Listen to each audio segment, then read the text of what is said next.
Bonjour à tous et à toutes, soyez les bienvenus à chacun de vous dans votre bulletin d'information sur la radio-télévision Fadris. On est le 22 août 2025.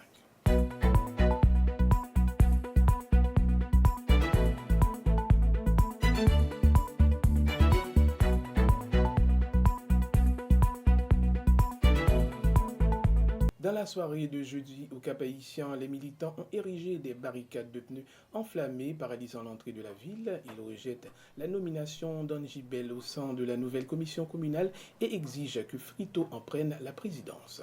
Les protestataires menacent de maintenir la mobilisation tant que leur revendication ne sera pas satisfaite, perturbant ainsi des activités nocturnes dans plusieurs quartiers.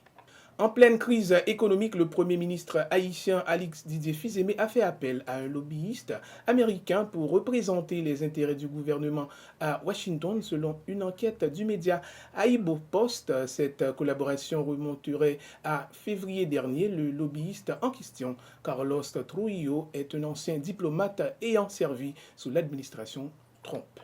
L'arrogance affichée par les groupes armés liés à Vivre Ensemble illustre la faiblesse actuelle des forces de sécurité publique sous-équipées et en sous-effectif, analyse Pierre Espérance, directeur exécutif du RNDDH. Il dénonce l'efficacité limite des drones à charge explosive utilisés contre les gangs. Monsieur Espérance critique aussi sévèrement l'attitude jugée scandaleuse du leader de Petite Dessalines lors de l'annonce lundi d'un possible remaniement ministériel.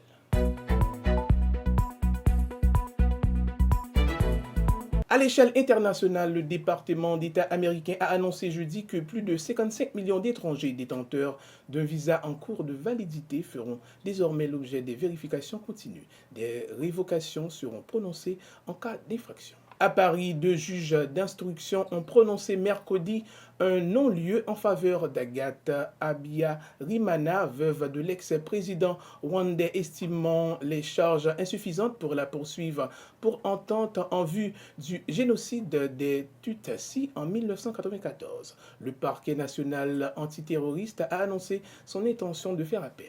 Au Liban, des factions palestiniennes présentées dans les camps de réfugiés ont commencé jeudi à remettre leurs armes aux autorités, conformément à un accord conclu entre mai visant à rétablir le monopole de la force armée par l'État. Le Premier ministre libanais Nawaf Salam s'est félicité du lancement de ce processus. Les formations continuent sur la radio-télévision Fadis. C'était avec vous, Estégène Stanley Edouard.